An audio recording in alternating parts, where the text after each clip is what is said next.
Assalamualaikum warahmatullahi wabarakatuh. Saya Rika Fitriani dengan nomor induk mahasiswa B101908.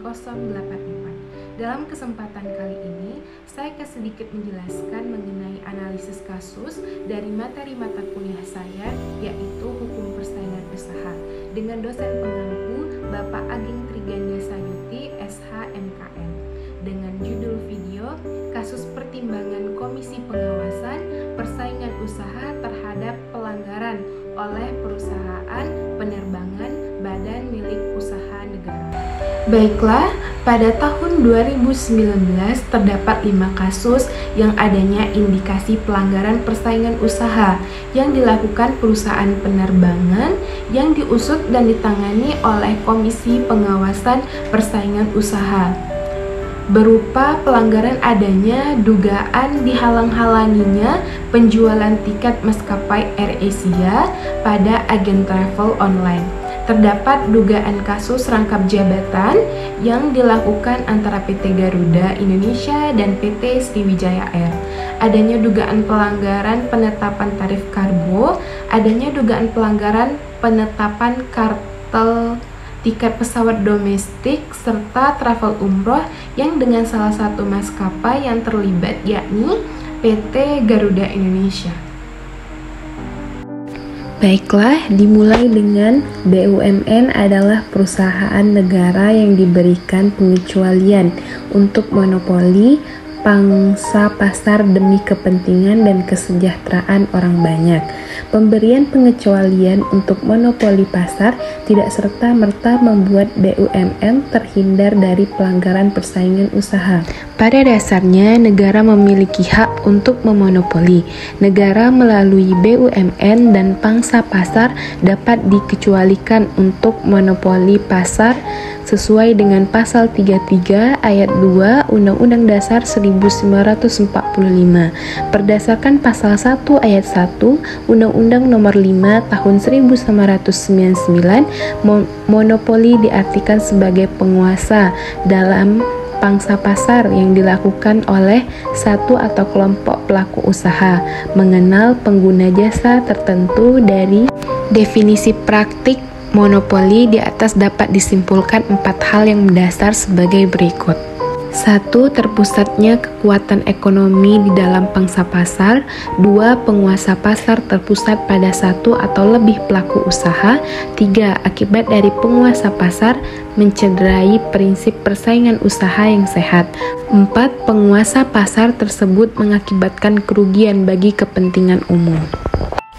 Dan selanjutnya, transportasi udara merupakan sebuah layanan transportasi yang sangat dibutuhkan pada saat ini dan memiliki beberapa keunggulan dari transportasi udara. Salah satunya memiliki jangkauan yang lebih luas dan mampu menjangkau dari suatu daerah ke daerah lain dengan jarak tempuh yang relatif cepat dan sulit dijangkau dengan moda transportasi darat ataupun transportasi laut karena keadaan geografis. Pengaturan pelaksanaan sektor transportasi udara harus berada di bawah kendali negara langsung demi menjamin kesejahteraan orang banyak. Pada prinsipnya, penerbangan harus berlandaskan pada penyelenggaraan kegiatan penerbangan yang berstruktur agar mampu menjamin keselamatan dan kenyamanan pengguna jasa, termasuk terhadap harga yang merakyat, dan selalu memperhatikan prinsip persaingan usaha yang kuat. Selanjutnya, dasar pertimbangan KPPU dalam memutus pelanggaran terhadap persaingan usaha yang dilakukan oleh BUMN. Studi kasus putusan nomor 15 KPPU 2019. Dan berdasarkan kasus perkara yang termuat dalam putusan nomor 15 KPPU 2019 bahwa PT Garuda Indonesia dan maskapai lain di bawah naungan BUMN lainnya telah mencederai prinsip corporate government selaku perusahaan milik negara untuk melaksanakan peran pemerintah dalam melayani pelayanan publik. Hal ini yang dapat dijadikan pertimbangan oleh KPPU dalam kasus serupa, yakni pelanggaran terhadap persaingan usaha yang dilakukan oleh BUMN. Dalam putusan nomor 15 KPPU 2019 tentang tindakan yang dilakukan PT Garuda Indonesia serta maskapai lainnya yang terlibat dinyatakan bersalah melakukan pelanggaran terhadap persaingan usaha berdasarkan pada pasal 5 Undang-Undang Nomor 5 Tahun 1999 mengenai pengaturan penetapan harga.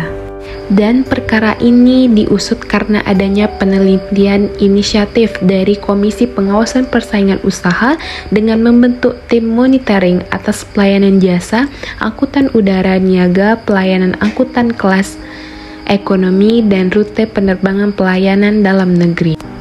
Atas dasar kegiatan yang dilakukan para perusahaan penerbangan yang berdasarkan pembuktian yang dilakukan Majelis Komisi bahwasanya telah terpenuhinya unsur-unsur yang terdapat pada Perkom nomor 4 tahun 2011 acuan terhadap pelanggaran pasal 5 Undang-Undang nomor 5 tahun 1999 yang mana dalam putusan nomor 15 KPPU tahun 2019. Dan selanjutnya, unsur-unsur yang terdapat pada Perkom nomor 4 tahun 2011 acuan terhadap pelanggaran pasal 5 Undang-Undang nomor 5 tahun 1999 yang mana dalam putusan nomor 15 KPPU 2019 sebagai berikut. 1. Unsur pelaku usaha. 2. Unsur perjanjian. 3. Unsur penetapan harga. 4. Pasar bersangkutan. 5. Unsur pelaku usaha pesaing. 6. Unsur konsumen. Jadi dalam kasus ini saya menyimpulkan dalam hal perusahaan penerbangan di bawah naungan BUMN yang terbukti melakukan pelanggaran terhadap pasal 5 Undang-Undang nomor 5 tahun 1999 perihal perilaku perjanjian penetapan harga. Dalam hal ini PT Garuda Indonesia, PT Citylink Indonesia, PT Sriwijaya Air dan PT Nam Air, PT Batik Air Indonesia, PT Lion Mentari, PT Wings Abadi yang mana terpenuhinya unsur penetapan harga berdasarkan peraturan Komisi Pengawas Persaingan Usaha nomor 4 tahun 2011. Baiklah, sekian penjelasan analisis kasus dari materi mata kuliah saya, yaitu Hukum Persaingan Usaha. Semoga bermanfaat dan membantu untuk teman-teman semua. Saya ucapkan terima kasih. Wassalamualaikum warahmatullahi wabarakatuh.